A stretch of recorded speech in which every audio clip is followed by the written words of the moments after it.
2024 जून 2024 paper 1 variant 2। ठीक है, this is one of the latest paper और इसको हम सॉल्व करेंगे आज। 2 आवर्स का टाइम है हमारे पास।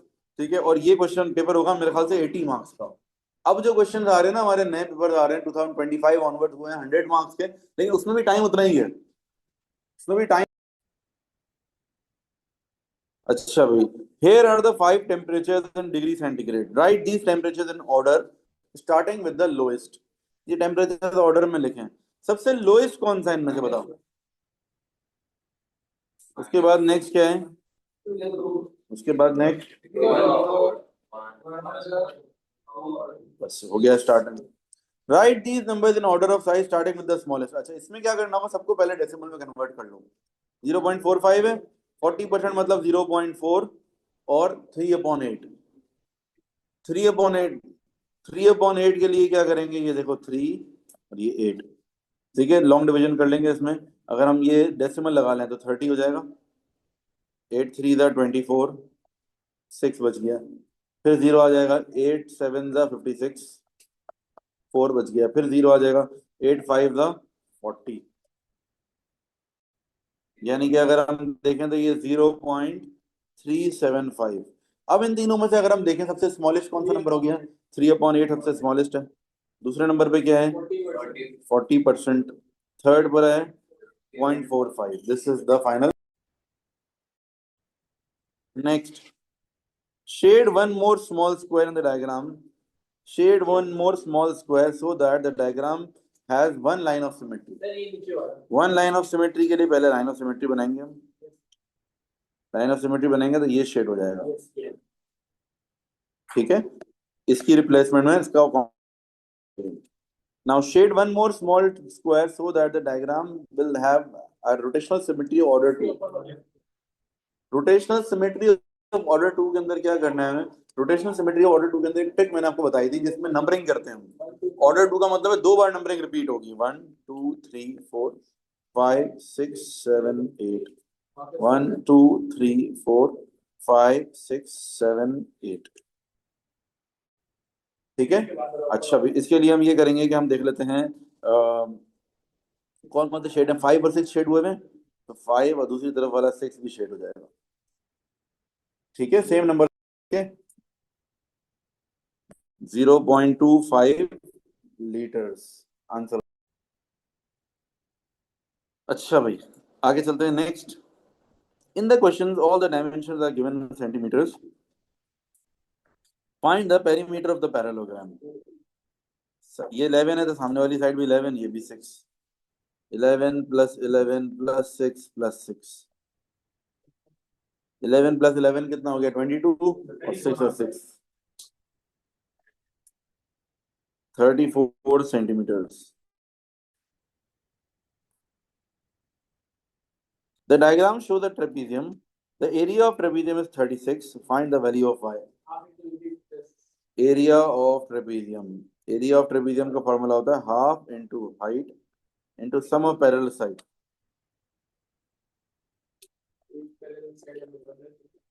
हाफ इंटू हाइट, हाइट कितनी है 4 है, और पैरेलल साइड्स 13 + y, और इज इक्वल्स टू क्या होगा 36।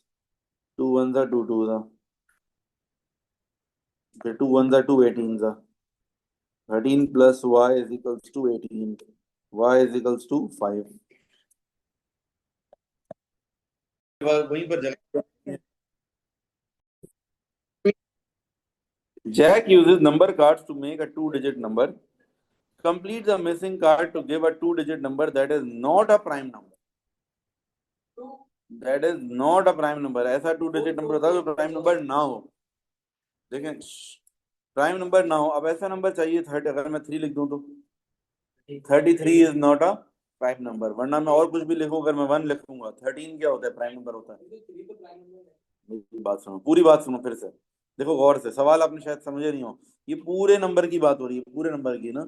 अगर मैं यहाँ पर 1 लिखता हूँ तो क्या नंबर बन जाएगा, 13 क्या होता है, प्राइम नंबर होता है। अगर मैं 2 लिखूंगा तो 23 प्राइम नंबर, 3 लिखूंगा तो हाँ 33 is not a prime number. ऐसा नंबर लिखना है कि जो नंबर बन जाए वो प्राइम नंबर ना हो। प्राइम नंबर वो होता है जो कि किसी और के टेबल में ना आए। प्राइम नंबर वो होता है जो सिर्फ वन के टेबल में है और अपने टेबल में है। प्राइम नंबर्स की एग्जांपल क्या है? 2, 3, 5, 7, 11, 13, ये सारे प्राइम नंबर हैं। ठीक है ना? अब 33 जो है प्राइम नंबर नहीं है। 3 के टेबल में आता है, 11 के टेबल में भी आता है। When I add two multiples of 3, the answer is always a multiple of 6. When I add two multiples of 3, अगर मैं multiple of 3 को ऐड करूं, पहले एक बात बताओ, multiple of 3 लिख लेते हैं। multiple of 3 क्या होते हैं? 3, 6, 9, 12, 15, अच्छा 18, बस कुछ लिख ली मैंने। मल्टीपल ऑफ 6 क्या होते हैं? 6, 12, 18, 24। अच्छा, अब ये जो है ना, एक बंदा है या बंदी है मी, ये बोल रही है कि भाई अगर मैं दो मल्टीपल ऑफ 3 को ऐड करती हूँ तो हमेशा मल्टीपल ऑफ 6 बनता है। क्या इसकी बात सही है गलत है बताओ? नहीं, यस नहीं है ऐसा। 3 + 6 क्या होता है? 3 + 6 क्या होता है? 9। क्या वो मल्टीपल ऑफ 6 है? नहीं। मतलब समटाइम्स ये बात सही है, समटाइम्स सही नहीं है। अगर मैं 3 + 9 करूँ तो 12, यहाँ पर तो बन रहा है मल्टीपल ऑफ 6। मेरी बात समझ रहे? It is not always true. अब इन्होंने सवाल में क्या बोला? Give an example to show that me is wrong. तो हम ये शो कर देंगे भाई, 3 + 6 = 9, which is which is not a multiple of 3, which is not a multiple of 6। Ji.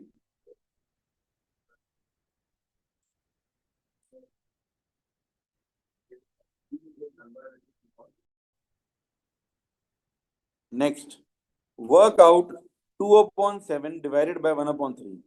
Divide को मल्टीप्लाई में चेंज कर दो। 2/7 multiply by 3/1, 6/7। This is the answer. Work out 5/6 + 3/4। LCM ले लो। जो एलसीएम होगा, 5, 6 और 4 का एलसीएम क्या होता है? 12। तो 6 2 था, यहाँ भी 2 हो जाएगा। 4 3 था, तो ये 5 2 था 10 + 3 3 था 9/12। 19/12 आंसर हो गया। लेकिन इन्होंने बोला हुआ है कि write the your answer in mixed number. Wait, 19 अंदर चला जाएगा 12 बार, तो 12 1 जा 12, 7 बच गया। तो answer will be 1 whole number 7/12।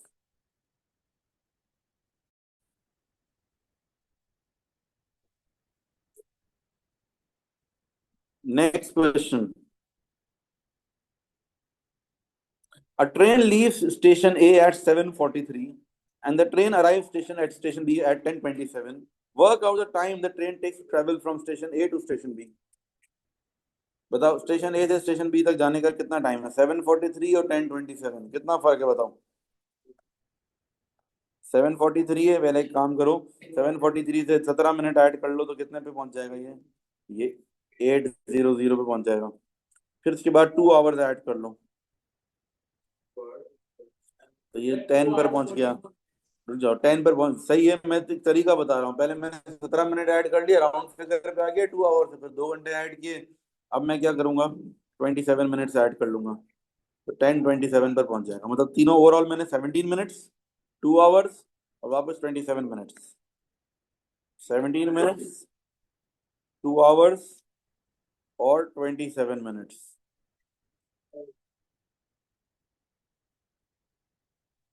तो 2 hours 43 minutes.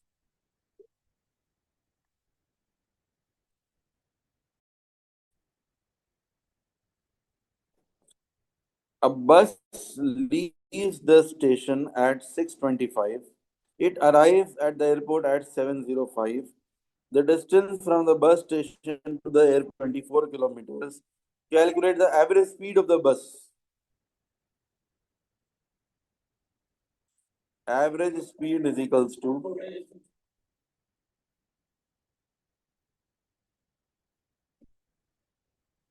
total distance upon total time. Total distance हमारा कितना है 24 kilometres divide by total time. अगर ये टाइम देख लें दोनों के बीच में 40 मिनट्स हैं, लेकिन याद रखना अगर डिस्टेंस आपका किलोमीटर में है ना तो टाइम किस में होगा आवर्स में। 40/60 0.4 नहीं होता भाई, 40 मिनट 0.4 आवर्स नहीं होता, एक घंटे में 100 मिनट नहीं होते हैं। ठीक है 40/60 कट हो गया। अच्छा डिवाइड को मल्टीप्लाई में चेंज कर दो। ठीक है डिवाइडेड बाय था ना ये 40/60 मल्टीप्लाई बाय 6/4 हो जाएगा ये, मतलब 60/40 ये 0 0 कट हो चुका है 4 on the 6 तो 36 is the answer. 36 kilometre per hour. I repeat once again, क्या है हमारे पास बेसिकली जो है एवरेज स्पीड निकालनी है। एवरेज स्पीड क्या होती है total distance upon total time. Total distance 24 kilometre है, टोटल टाइम हमारा कितना है 40 मिनट्स है। हमने 40/60 कर लिया, बस को सिंप्लीफाई किया तो आंसर आ गया 36। There are red pens, blue pens, and black pens in a box. There are X red pens. The number of blue pens is 5 more than red pens. Blue pens कितनी है? Red से 5 ज़्यादा है, X plus 5. The number of black pens is 2 times more than blue pens. 2 times X plus 5. ठीक है 2 times X plus 5. Write down an expression for the total number of pens. तो ये हो जाएगा X plus X plus 5 plus, अब इसको expand कर लो तो क्या हो जाएगा 2X plus 10। ठीक है ये एक्सप्रेशन हो गया x plus 2x 4x हो गया plus 15 4x plus 15। The total number of pens in the box is 27. Find the number of red pens in the box. Total number of pens 27 है, इसका मतलब है 4x plus 15 is equals to 27.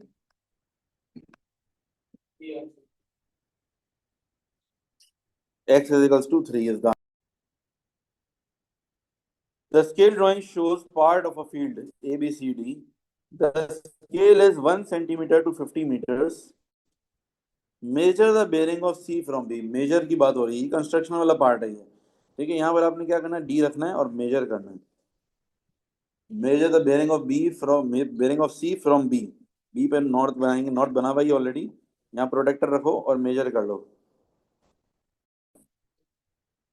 Protector से protector हमने यहाँ पर रखा और ये 70 पे क्रॉस करते हुए जा रहा था। ठीक है 70 इज द आंसर, 70 डिग्री हो गया, लेकिन हम आंसर लिखेंगे 070। Bearing is always given to 3 figures, 3 digits. D is 250 meters from C and 300 meters from A. Use a ruler and compass only to complete the scale drawing of the field ABCD. अब ruler and compass निकालो और scale drawing बना लो ABCD की। अब क्या करना है गौर से मेरी बात सुना, इसमें आप लोग बिल्कुल भी बीच में नहीं बोलेंगे, मेरी पूरी बात सुनेंगे। ठीक है थोड़ी सी डिफरेंट चीज है। 250 मीटर्स, ठीक है क्या है ये D से C D का डिस्टेंस 250 मीटर्स। उन्होंने बोला भाई रेशो क्या है 1:50, यानी कि आप 5 सेंटीमीटर बनाओगे। सी डी की लेंथ कितनी हो जाएगी 5 सेंटीमीटर्स। नेक्स्ट हमारे पास क्या है ये सी, ये रहा 300 metres from A. A D is equals to 300 divided by 50 कर लो 6 सेंटीमीटर्स। ठीक है अब आपने क्या करना है नेक्स्ट, ये दोनों हो गए। अब मुझे एक ऐसा पॉइंट ढूंढना है कि जो सी से कितना हो 5 सेंटीमीटर हो और ए से कितना हो 6 सेंटीमीटर हो, दोनों बातें एक साथ फुलफिल हो जाएं तो वो पॉइंट ही होगा। मैं बता रहा हूँ कैसे, देखो पहले ऑब्जेक्टिव पता चल जाए करना क्या है। मुझे एक ऐसा पॉइंट तलाश करना है जो यहाँ से 5 सेंटीमीटर और यहाँ से 6। अब जाहिर है ये तो नहीं हो, हम बगैर कंपास की कैसे करेंगे। अगर आप स्केल से करोगे, आपने ये 6 सेंटीमीटर बना दिया तो जरूरी नहीं कि वो 5 हो, तो 5 से अलग भी हो सकती है वैल्यू। ऐसा तो नहीं कर सकते कि 2 स्केल रखें, यहाँ से 6 और यहाँ से 5 और फिर ढूंढना ऐसा पॉइंट, डाउट लगा दें, वो भी आंसर तो आ जाएगा। लेकिन इस पर्पज के लिए कंपास हमें काम आ जाता है। कंपास से फायदा ये होगा कि आप आर्क बना लोगे। आपने कंपास रखा है यहाँ पर, ठीक है, और आपने ये 5 सेंटीमीटर है ना सी पे रखा कंपास, 5 सेंटीमीटर की एक आर्क बना दी। फिर आपने कंपास उठा के रखा ए पर, यहाँ से 6 सेंटीमीटर है ना 6 सेंटीमीटर की एक आर्क बना ली।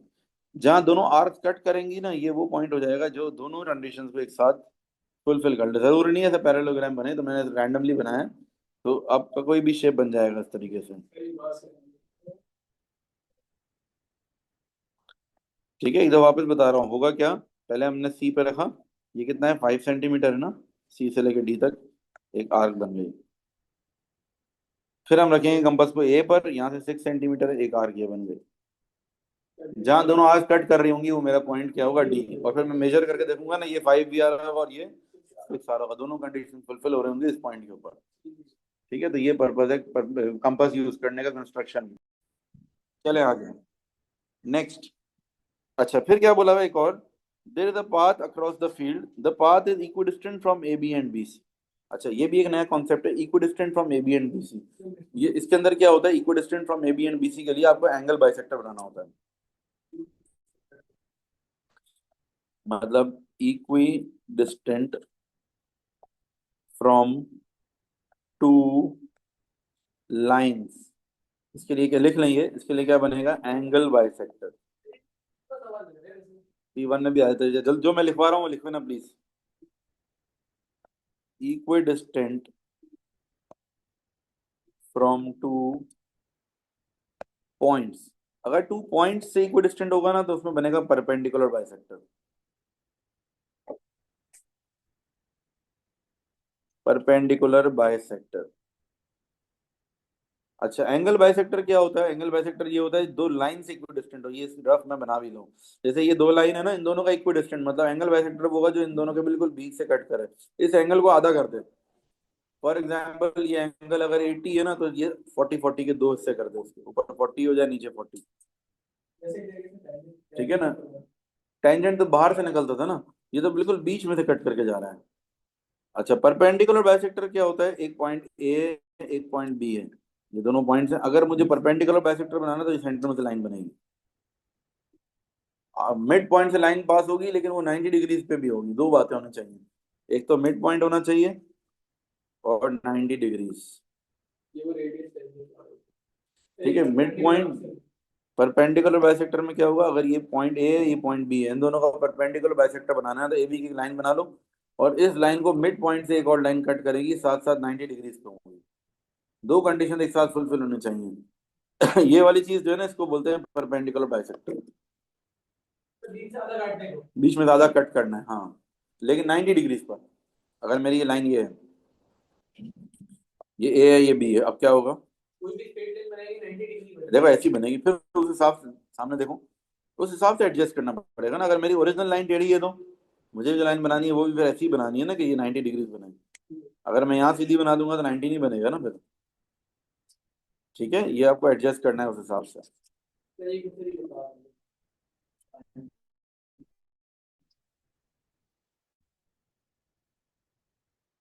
परपेंडिकुलर। अच्छा भाई, तो हम बात करें अब क्वेश्चन के हवाले से, क्या बोला हुआ है, equidistant from A B and B C. A B and B C यानी कि बी के ऊपर एंगल बाइसेक्टर बनेगा। अगर ये 70 डिग्री है, बाकी का कितना बच गया 110, इसका मतलब है ऐसी लाइन बनानी है, ये 55 डिग्रीज यहाँ हो जाए 55 यहाँ हो जाए। प्रोटेक्टर से आप देख लोगे, मतलब डी प्रोटेक्टर से कि ये 55 है, ये भी क्या होना चाहिए, ये 55 है, नीचे वाला भी 55। एंगल बाइसेक्टर बनाना है, बेसिकली क्या बोला हुआ, equidistant from A B and B C, इन दोनों का इक्वी डिस्टेंट है। दो लाइनों का जब इक्वी डिस्टेंट होता है तो उसमें क्या बनता है, एंगल बाइसेक्टर बनता है। ये एंगल का हाफ कर देंगे, एंगल बाइसेक्टर बना लेंगे। ठीक है। अच्छा लेकिन इन्होंने यहाँ पर कुछ, एक और बात मैं आपको बताऊं, एंगल बाइसेक्टर इन्होंने बनाने को किससे बोला है आपको, using a straight edge and compass only. मतलब ये बोल रहे हैं एंगल बाइसेक्टर किससे बनाओ, कंपास से बनाओ। मैंने तो आपको शॉर्टकट बता दिया ना, कंपास से भी एंगल बाइसेक्टर बनता है, थोड़ा ख्वारी वाला काम है। यहाँ पर क्या हुआ है, मैंने आपको शॉर्टकट बता दिया, एंगल बाइसेक्टर का मतलब क्या है, पूरे एंगल को क्या कर दो, बस हाफ, आपने एंगल मेजर किया 110 आया, आपने डिवाइड बाई 2 कर दिया, कितना है 55 डिग्रीज पे लाइन बना दी। लेकिन एग्जामिनर को सेटिस्फाई करने के लिए उसकी ख्वाहिश ये है कि आप कंपास इस्तेमाल करो। एग्जामिनर को कैसे पता चलेगा कि आपने कंपास इस्तेमाल किया है, क्या आर्क देखनी है उसको, तो बस ऐसे आर्क बना दो जरा, एग्जामिनर भी खुश हो जाए कि कंपास इस्तेमाल हुआ है। एग्जामिनर भी खुश हो जाए ना कि भाई कंपास जो है इस्तेमाल हुआ है।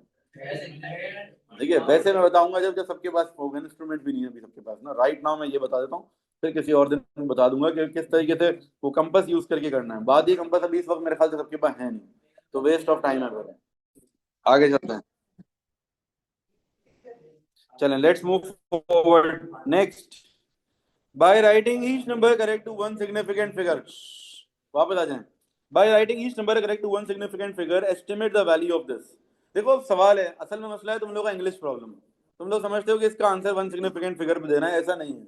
सवाल में बोला हुआ है कि हर इंडिविजुअल वैल्यू को आपने क्या करना है, वन सिग्निफिकेंट। मतलब 5.32 है ना, तो ये क्या हो जाएगा 5, 3.97 है 4 हो जाएगा, और अंडर रूट ऑफ 878 है तो अंडर रूट ऑफ 900, 5 + 4 9 हो गया, और अंडर रूट ऑफ 900 क्या हो जाएगा 30। तो अगर ये सिंप्लीफाई करो तो 3/10 यानी कि 0.3। ठीक है, इत्तेफाक से आंसर भी वन सिग्निफिकेंट फिगर पे आ गया, लेकिन ये जरूरी नहीं था। आंसर, फाइनल आंसर को वन सिग्निफिकेंट पे देने का उन्होंने बोला नहीं था। क्या बोला था, हर इंडिविजुअल वैल्यू को क्या करेंगे, वन सिग्निफिकेंट पे करेंगे। इत्तेफाक से आंसर भी वन सिग्निफिकेंट पे आ गया। अगर आंसर, लेकिन आंसर टू सिग्निफिकेंट या थ्री सिग्निफिकेंट पे आता तब हम फिर उसको राउंड ऑफ नहीं करना था। Next, find the value of a when b is equals to -2। बच्चों वाला सवाल देखो, क्या फजूल के मार्क्स तुम लोगों को दे रहे हैं कि बस ये लो गरीबों पास हो जाओ, तुम लोग किसी भी तरीके से बस पास हो जाओ, ये फ्री के मार्क्स मुंह पे मारे हैं तुम लोगों के। ये -10 + 7 -3। आगे चलते हैं, ये गरीबों वाले मार्क्स, मेरे वाले मार्क्स आगे आएंगे बताऊंगा। ठीक है, ये नेक्स्ट है, c is equals to 4d - 9। ये देना the formula to make d the subject. अब c + 9 is equals to 4d, d is equals to c + 9 upon, again खैरात के मार्क्स मिल गए तुम लोगों को। ठीक है ना, फ्री के मार्क्स, ये क्लास 6 का बच्चा भी मेरे ख्याल से कर लेगा सॉल्व। और अगर ये भी कोई नहीं कर सके ना, तो बस डूब मरने का मुकाम है इसके लिए।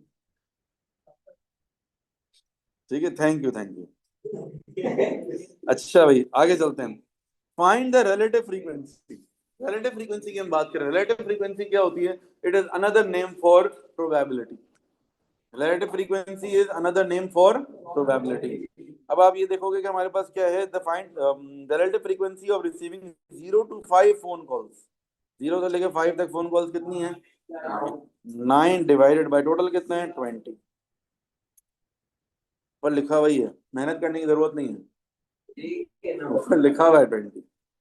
Okay, favourable outcomes divided by total outcome. Favourable outcomes कितने हैं 9, टोटल 20। अब कमाल वर्क फॉर 160 डेज। क्या क्या लिखा जल्दी, उसको इग्नोर मारो। देखो बोला हुआ है ये प्रोबेबिलिटी निकालनी है, प्रोबेबिलिटी हमेशा 1 डे की निकलती है, प्रोबेबिलिटी फॉर 1 डे। अब आप क्या करोगे, favourable outcomes divided by total outcomes. Favourable 20 में से 9 दिन ऐसे हैं कि जो 20 में से 9 दिन ऐसे हैं जो आपके फेवरेबल हैं, यानी कि आपकी प्रोबेबिलिटी 9/20 हो गई। डेसिमल में करना चाहो तो कर लो, वैसे ये एक्सेप्टेबल है। प्रोबेबिलिटी का आंसर फ्रैक्शन में एक्सेप्टेबल होता है, but should be in the lowest term. ठीक है, और कट नहीं रही है। अब कमाल वर्क फॉर 160, कमाल भाई हैं जो साल में 160 दिन काम करते हैं। ठीक है, find the number of these days कमाल वुड एक्सपेक्ट टू रिसीव 11 और मोर फोन कॉल्स। 11, 11 या मोर। पहले तो प्रोबेबिलिटी ऑफ 11 और मोर, 11 और मोर वाले कौन से हैं, ये 4 और ये 2। ठीक है, ये भी 11 से अबव है और ये भी, मतलब 16 और मोर वाले भी तो 11 और मोर में तो आ ही गए ना। सही है ना, ये समझो जरा। ये 11 से 15 है, 16 से अबव है, तो ये दोनों 11 से अबव हो गए। मेरे फेवरेबल आउटकम्स हो गए 6 अपॉन टोटल आउटकम्स कितने हैं। अच्छा, लेकिन मुझे क्या निकालना है, एक्सपेक्टेड नंबर। याद रखो जरा, एक्सपेक्टेड नंबर का फॉर्मूला हमने सीखा था, e of x is equals to n multiply by p। n is the number of days, गौर से पढ़ो सुन लो, अगर नहीं भी पता तो e of x का एक्सपेक्टेड नंबर का फॉर्मूला होता है n multiply by probability। n is the number of days, number of trials, कितने नंबर ऑफ डेज है 160 डेज, और एक दिन की प्रोबेबिलिटी कितनी है 6/20। तो बस इससे आपके पास नंबर ऑफ डेज आ जाएंगे, कितने डेज हम एक्सपेक्ट करें कि भाई अगर वो 160 डेज काम करते हैं तो कितने दिन ऐसे होंगे जिसमें उनके पास 11 या 11 से ज्यादा फोन कॉल आएंगे। 2 1 2 3 कॉल सेंटर पे काम कर रहे हैं लगता है। 16 × 3 48। ये ई का मतलब एक्सपेक्टेड नंबर, ये देखो लिखा हुआ ना एक्सपेक्ट, जब ये वर्ड आ जाए ना, n is the number of trials, p is the probability,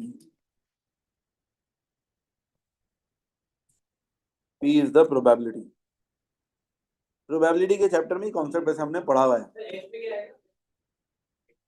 मतलब ये तो फॉर्मूला है बस, ई ऑफ एक्स, मतलब जो चीज के बारे में निकालना है, किसी भी चीज की एक्सपेक्टेड नंबर निकालने का ये फॉर्मूला है। आगे चलते हैं। राइट 42, अब क्या है, स्टैंडर्ड फॉर्म में करना है। स्टैंडर्ड फॉर्म का मतलब होता है डेसिमल आएगा एक डिजिट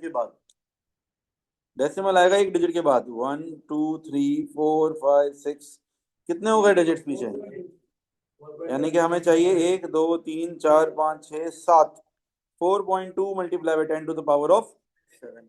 डेसिमल लेफ्ट पे जाएगा तो क्या कहते हैं, पावर हमारी ऐड हो जाएगी। चलें शाबाश, लिखते जाएं सब साथ साथ। नहीं, डेसिमल लेफ्ट पे जाता है, पावर ऐड हो जाती है। Evaluate 1.3 multiply by 10 to the power of -4 plus 7.4 multiply by 10 to the power of -3। क्या करेंगे, इवेल्युएट करना है। इसमें याद रखना, इसके अंदर जब भी इंडाइसिस का इस तरीके का क्वेश्चन आता है स्टैंडर्ड फॉर्म का, तो आपने क्या करना है, इसके अंदर छोटी पावर को कॉमन लेना है। छोटी पावर 10 पावर -4 छोटी है, -3 छोटी है, -4 छोटा होता है। क्या हो गया भाई, माइनस में -4 छोटा होगा ना ज्यादा यार। ठीक है, तो ये होगा क्या कहते हैं, -4, 10 पावर -4। नेगेटिव नंबर में जो नंबर बड़ा होगा वही ज्यादा छोटा होगा। 1.3 प्लस 7.4 मल्टीप्लाई बाय 10 पावर 1 आ जाएगा यहाँ पर, क्योंकि बाहर मैंने -4 कॉमन लिया है ना। बात ये है, मुझे ऐसा नंबर लिखना है कि जब मैं इन दोनों को मल्टीप्लाई करूं तो वापस क्या बन जाए, -3 बन जाए। तो -4 प्लस 1 -3 होता है ना, -4 प्लस 1, इसीलिए अंदर क्या रखना पड़ेगा, +1 रखना पड़ेगा। अब इसको सॉल्व करेंगे। 1.3 plus 74, 74 175.3 multiply by 10 to the power of -4, 7.53 multiply by 10 to the power of minus, अब ये डेसिमल एक स्टेप आगे चला गया तो ये +1 हो जाएगा, -3 हो जाएगा।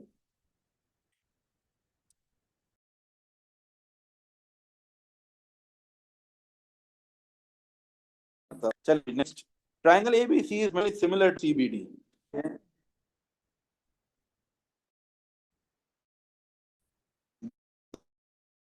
दो ट्राइंगल आपस में करना है, इसके सिमिलर ट्राइंगल से बीडी की फिगर क्या, ए बी, ए बी के कॉरेस्पॉन्डिंग साइड कौन सी होगी, सी बी। ए बी के सामने रख दो सी, सी बी सॉरी।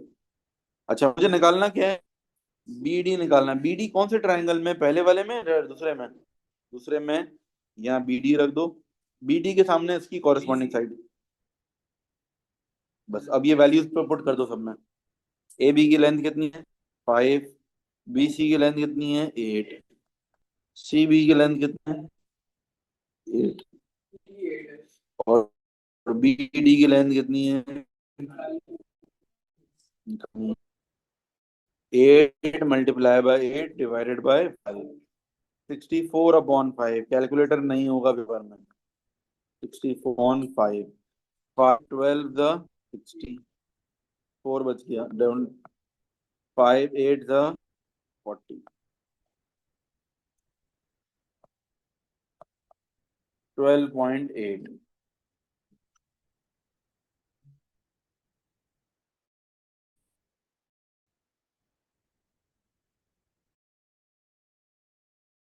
चलें लेट्स कंटिन्यू।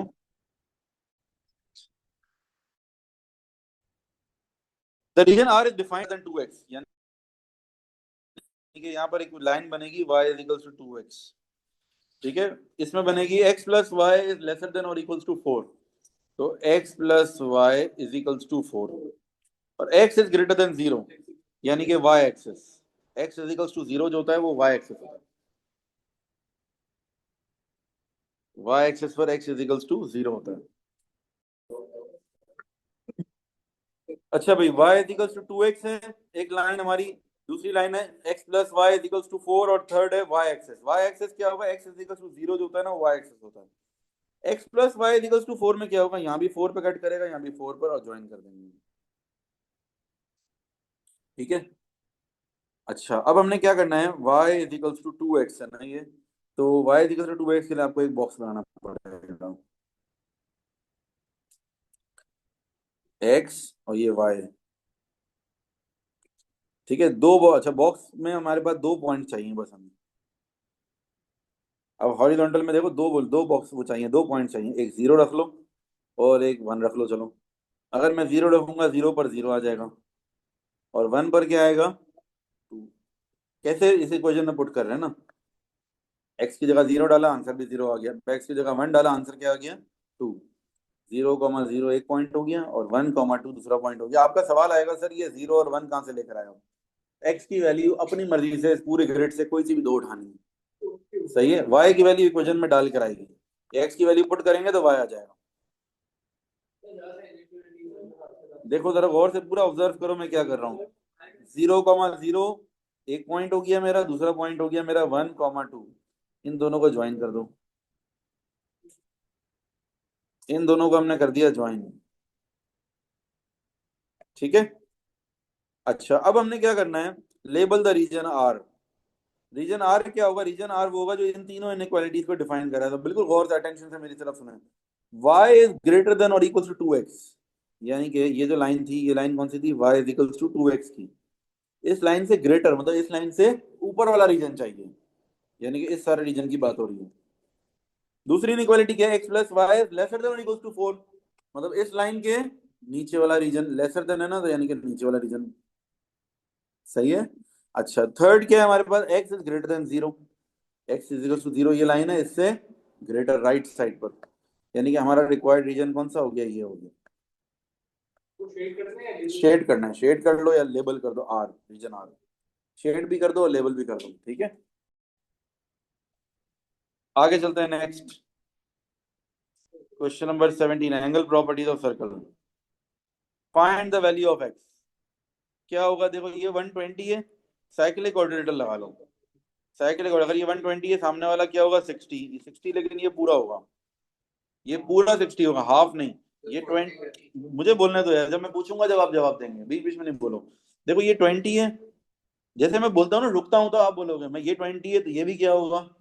यहाँ जवाब देना है 20। अब ये पूरा क्या है? पूरा क्या है ये? 60, तो 60 माइनस 20 कर लो। ठीक है, आई रिपीट वंस अगेन, ये 60 क्यों आया? Because of cyclic coordinator. और ये 20 क्यों आया? बिकॉज ऑफ आइसोसेलेस ट्रायंगल, क्योंकि ये रेडियस है ना, ओ से लेकर बी तक, ओ से लेकर सी तक भी रेडियस है। Now find the value of y। अब ये 20 है, ये 20 प्लस 20 40 हो गया, 180 से माइनस कर लोगे 140 आ जाएगा, और ये इसका आधा हो जाएगा। एंगल एट सेंटर वाली प्रॉपर्टी लग जाएगी, 70 हो गया। और आगे चलते हैं, नेक्स्ट। खत्म नहीं बेटा, 25 क्वेश्चन है। Evaluate 125 to the power of -1/3। देखो नेगेटिव पावर जब होती है ना, रेसिप्रोकल कर देते हैं, और क्यूब रूट हो जाएगा। पावर 1/3 है ना, पावर जब फ्रैक्शन में होती है तो स्क्वायर रूट रूट आ जाता है। 1/5, वेरी सिंपल। नेक्स्ट, इसके अंदर से क्या करना है? a³/4 है। क्या करेंगे? पहले सिंप्लीफाई करो ब्रैकेट को, ब्रैकेट को सिंप्लीफाई करो। ये a पावर 1 है, और यहाँ पर पावर क्या बच गई? 2। क्या होगा? a²/4, और उसके ऊपर पावर 3/2। वेट वेट, ये पावर दोनों के ऊपर लगेगी, पावर के ऊपर पावर आती है ना, पावर आपस में मल्टीप्लाई हो जाती है। अब ये कट हो जाएगी, a³ हो गया, और नीचे क्या होगा? 4 की पावर 3/2। 4 की पावर 3/2 हम ये कर सकते हैं, 4 लिखेंगे, इसकी पावर 3, और अपॉन 2 का मतलब स्क्वायर रूट। तो अब 4 का स्क्वायर रूट क्या होता है? पहले स्क्वायर रूट करो। 4 का स्क्वायर रूट 2 हो गया, 2 के ऊपर क्यूब रहेगा, a³/8। This is the final answer. मैं शुरू से बता रहा हूँ, बिल्कुल गौर से सुनो मेरी बात। देखो क्या करना है, सबसे पहले क्वेश्चन में क्या था, ये नीचे ए था और ऊपर ए क्यूब था, कट गया, ए स्क्वायर बच गया। ओके है मेरे साथ है? अगले स्टेप में देखें क्या होगा, ए स्क्वायर है, उसके ऊपर पावर ए स्क्वायर अपॉन 4 और पावर 3 अपॉन 2। ओके है। अब मैंने ब्रैकेट में ये पावर खोल दी, ये पावर इसके ऊपर भी आएगी, पावर नीचे भी जाएगी। इसके ऊपर जब आएगी पावर से पावर क्या हो गई, पावर से पावर मल्टीप्लाई हो गई, तो 2 × 3/3 अपॉन 2 कट गए दोनों। सही है, मेरी बात समझ रहे हैं? अगर मैं अलग से करूं 2 × 3/3 अपॉन 2, तो 2 से 2 कट जाएगा, सिर्फ 3 बच गया।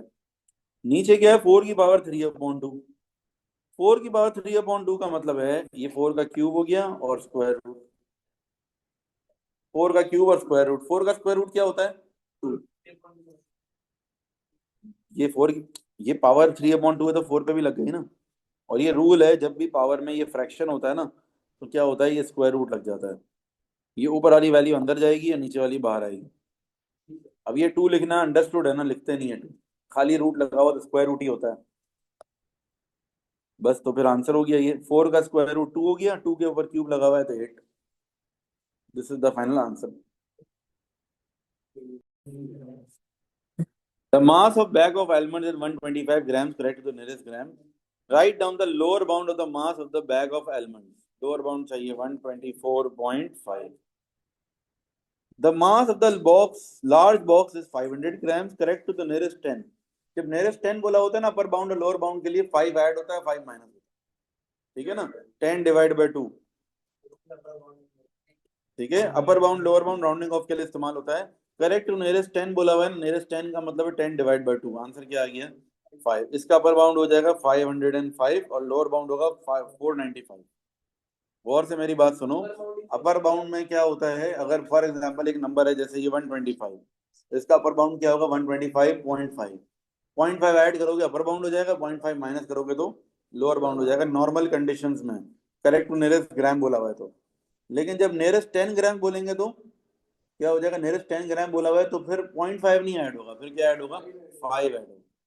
खाली ग्राम बोला हुआ था तो 0.5 ऐड होगा था, 10 ग्राम बोला हुआ है तो क्या होगा, 5 ऐड होगा और 5 माइनस होगा। अच्छा सवाल पढ़े जरा क्या है। दो बॉक्सेस हैं, एक 500 ग्राम का है और एक 250 ग्राम का है। 500 ग्राम का अपर बाउंड है 505 और लोअर बाउंड क्या होगा, 495। Upper bound lower bound basically क्या होता है, कुछ फ्लक्चुएशन होती है ना, जैसे कितनी अलाउड है। आप कहीं से लेने गए हो, फॉर एग्जांपल कुछ सामान लेने गए हो, आप गए कि स्वीट की बेकरी पे चले गए, आपने कहा अच्छा भाई ये कोई भी चीज़ ले दो मुझे, कोई बिस्किट दे दो, ठीक है ना, 1 किलो। अब उन्होंने 1 किलो दे दी, घर आके आपने वेट किया है तो 495 ग्राम का, थोड़ा बहुत फ्लक्चुएशन है ना, तो वो आपको बेकरी वाले बता देंगे कि भाई प्लस माइनस कितना, करेक्ट टू नियरेस्ट कितना हमने रखा हो। फॉर एग्जाम्पल उन्होंने बोला हुआ करेक्ट टू नियरेस्ट 10 ग्राम्स, तो मतलब क्या है कि 5 ग्राम ऊपर भी हो सकता है और 5 ग्राम नीचे भी हो सकता है, इतना एक्सेप्टेबल है। तो ये फ्लक्चुएशन। हाँ नहीं, आधा किलो 500 ग्राम है ना, 500 ग्राम आप लेकर गए तो 495 आपको मिला, तो क्या हो गया, थोड़ा सा कम हो गया, तो आप बोलोगे कोई बात नहीं, खैर हो गई। लेकिन लेकिन अगर आपको बहुत बड़ा फर्क होगा तो आप लड़ोगे, फिर आप लड़ने जाओगे। बीच में थोड़े टाइम पहले कुछ अरसे पहले मैंने देखा था, एक वीडियो भी वायरल हुई थी, अंकल थे रोटी वाले से आके लड़ रहे थे, वीडियो आई थी। रोटी वाले को बोल रहे थे कि कितने ग्राम है ये रोटी, उसने बोला 125 ग्राम। अंकल लेकर आए, तोलो उसको, नहीं है 124 या 123 है, पता नहीं क्या लड़ रहे थे अंकल। रोटी वाले बोला भाई जाओ दिमाग नहीं खराब कर। रोटी वाले ने जो अंकल को टाइट किया, बोला बोला ये पैसे लो और निकलो यहाँ से। बोला ये 1-2 ग्राम के लिए, तुम्हारी एक रोटी के लिए मेरे पास इतना टाइम नहीं, पीछे रश लगा हुआ है। हाँ अगर कोई मेजर डिफरेंस हो ना, तो समझ में आती है बात, अंकल का लड़ना जायज था कि हाँ यार वो 50% पे आया था, या 125 के 100 ग्राम हो जाते हैं, अगर 1-2 ग्राम में तो खैर इतना तो फ्लक्चुएशन चलती है। ठीक है चलें वापस आ जाएं। तो ये आप लोग के लिए भी है, रियल लाइफ में कहीं आपको फड्डा करना हो तो आप देख सकते हैं कि भाई फड्डा करने में बनता भी है कि जायज के नहीं। ठीक है, ज्यादा उसने आपको कम दिया है, ज्यादा दिया है। अच्छा अब क्या करेंगे, 500 ग्राम्स है और 250 ग्राम्स है। Calculate the difference between the mass of the larger box and the mass of the smaller box. Larger box और स्मॉलर बॉक्स के मास का डिफरेंस का भी अपर बाउंड चाहिए। ये सोचो जरा, डिफरेंस का भी क्या चाहिए, अपर बाउंड। तो इसका मतलब क्या है, जो लार्जर वाला है उसका अपर बाउंड लेंगे और स्मॉलर वाले का लोअर बाउंड, ताकि डिफरेंस ज्यादा से ज्यादा है। मेरी बात समझ रहे हो जरा, देखो ये दो वैल्यूज है मेरी, एक का अपर बाउंड ले लिया मैंने और दूसरे वाले का लोअर बाउंड, तो दोनों के बीच में गैप क्या हो जाएगा, मेरा बढ़ जाएगा ना ताकि, ठीक है। तो यही बात यहाँ बोली हुई है, difference between upper bound of the difference, difference का भी अगर लोअर बाउंड लेता हूँ तो फिर मैं क्या करता, ऊपर वाले का लोअर बाउंड और नीचे वाले का अपर बाउंड। 505 माइनस 244, 260 ग्राम्स हो गया दोनों का डिफरेंस। आगे चलने दो यार, टाइम शॉर्ट है, आगे चलने दो। F inverse of x, inverse के लिए y is equals to 2 minus 4x upon 5, ठीक है। Next 5y is equals to 2 minus 4x, 4x is equals to 2 minus 5y, x is equals to 2 minus 5y upon 4। ये हमने subject बना लिया। f inverse of x is equals to 2 minus 5x upon 4. Simplify f of x minus f of 2x, 2 minus 4x upon 5 minus f of 2x, 2 minus 4 और अच्छा f of 2x का मतलब है जहां जहां x आ रहा होगा ना उसकी जगह 2x ले लेंगे, 2 minus 4 मल्टीप्लाई बाय x की जगह 2x। 5 तो एलसीएम है, 2 minus 4x और माइनस 2 प्लस 8x, ये माइनस माइनस प्लस हो जाएगा, प्लस 2 माइनस 2 कैंसिल हो गया, -4 plus 8x divided by 5, -4x है सॉरी ये, तो फिर से ये हो जाएगा -12x, एक सेकंड रुक जाओ, +4x हो गया, +4x upon 5, this is the answer. अच्छा भाई, नेक्स्ट है हमारे पास हिस्टोग्राम। हिस्टोग्राम के लिए देखो मैंने सॉल्व कर दिया है। हिस्टोग्राम में आपने क्या करना है, सबसे पहले फ्रीक्वेंसी डेंसिटी निकालनी है। फ्रीक्वेंसी डेंसिटी क्या होती है, frequency divided by class width, ठीक है। फ्रीक्वेंसी हमारी 28 थी, क्लास विड्थ कितनी थी 20, डिवाइड कर दिया 1.2 आ गया, देन 60 डिवाइडेड बाय 20 3 आ गया, 68 divided by 10 6.8, 24 divided by 10 2.4, okay. नीचे हमने इसका हिस्टोग्राम बना दिया according to the frequency density. ये देख लें, पहला वाला इन्होंने खुद बना के दिया है 1.4 पे, सेकंड वाला 3 तक हमने खुद बना लिए, देन 6.8 पर बन रहा है और लास्ट वाला 2.4, ओके। आगे चलते हैं नेक्स्ट। अच्छा भाई, नाउ ग्राफ्स ऑफ फंक्शन का क्वेश्चन आ जाता है हमारे पास, ठीक है। This is an important question, इसको मैं रेज कर रहा हूँ, वापस करेंगे हम सॉल्व। देखें क्या करना है हमने, सबसे पहले by drawing a tangent estimate the gradient of the curve when x is equal to 2। जब x की वैल्यू 2 है, यहाँ पर हम टेंजेंट बनाएंगे और ग्रेडियंट निकाल लेंगे। थोड़ा सा टेंजेंट हमें ऐसा बनाना है भाई, एक पॉइंट पे टच होते हुए जाए, ओके, ठीक है। यहाँ टेंशन बेटा, अब क्या करना है, टेंजेंट के लिए मुझे 2 पॉइंट चाहिए होते हैं ग्रेडियंट निकालने के लिए। एक पॉइंट तो मैं यही ले लूंगा, 2 पर क्या आ रहा है ये, 1 के बाद एक और 2 बॉक्सेस और 1.4, 2,1.4। दूसरा मुझे एक और पॉइंट चाहिए कोई भी ना, आखिर में देख लें, यहाँ ये वाला आ रहा है 4,2, 4,2। ग्रेडियंट, ग्रेडियंट का फॉर्मूला क्या होगा, y2 minus y1 upon x2 minus x।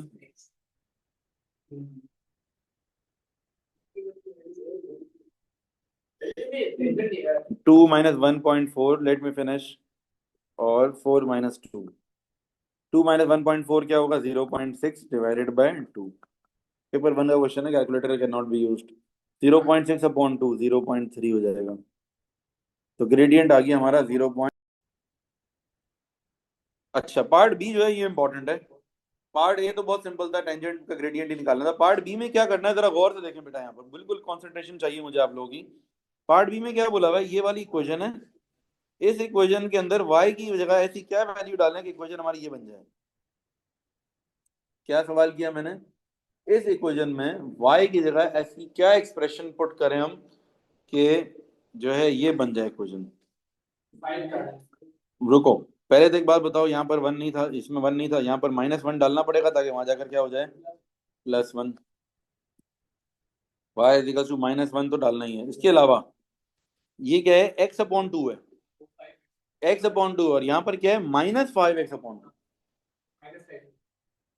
नहीं मल्टीप्लाई नहीं, कुछ प्लस मैंने सोचो, ऐसी कोई चीज सोचो जो ब्रैकेट के उस तरफ जाए तो वहां जाकर ऐड हो जाए।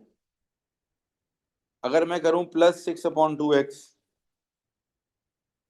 अगर मैं करूं +6/2x, देखो देखो, अगर मैं यहाँ पर क्या कह रहा हूँ, अगर मैं यहाँ पर 6/2x करूँ तो वहां जाकर क्या हो जाएगा, वहां जाकर माइनस हो जाएगा।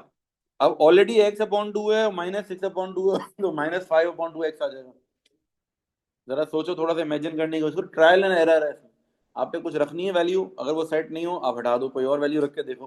दो तीन ट्राई करोगे आपको समझ में आ जाए, कोई ना कोई वैल्यू आपकी सेट हो जाएगी, कोई ना कोई वैल्यू आपकी सेट हो जाएगी। देखो y इजिकल्स टू -7 + 6/2x, देखो करके भी देख लो।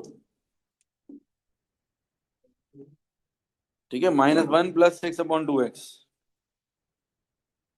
अब ये करेंगे ना तो ये बिल्कुल यही वैल्यू बन जाएगी। अब मुझे क्या करना है, ये 6/2 का मतलब तो 3 हो गया ना, -1 + 3x,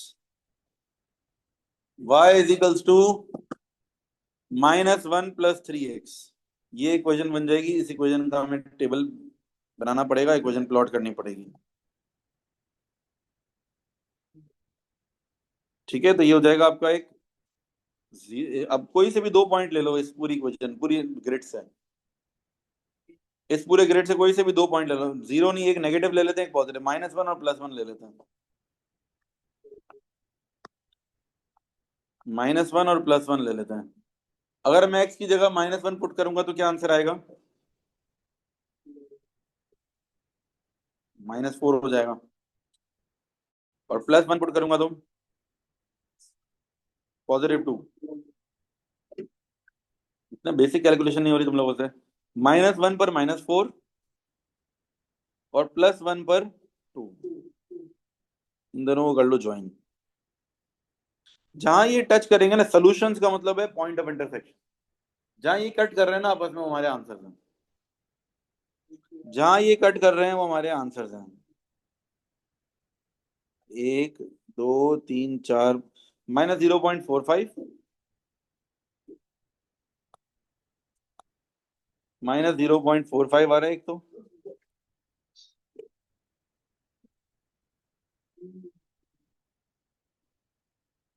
और दूसरा हमारा क्या आ रहा है पॉइंट, ये 0.85।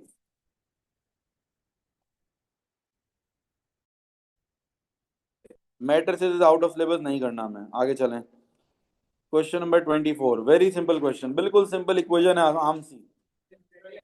नहीं, खुद नहीं करना है, मैं करवा रहा हूँ, कंप्लीट करेंगे, आप लोग खुद नया पेपर करेंगे।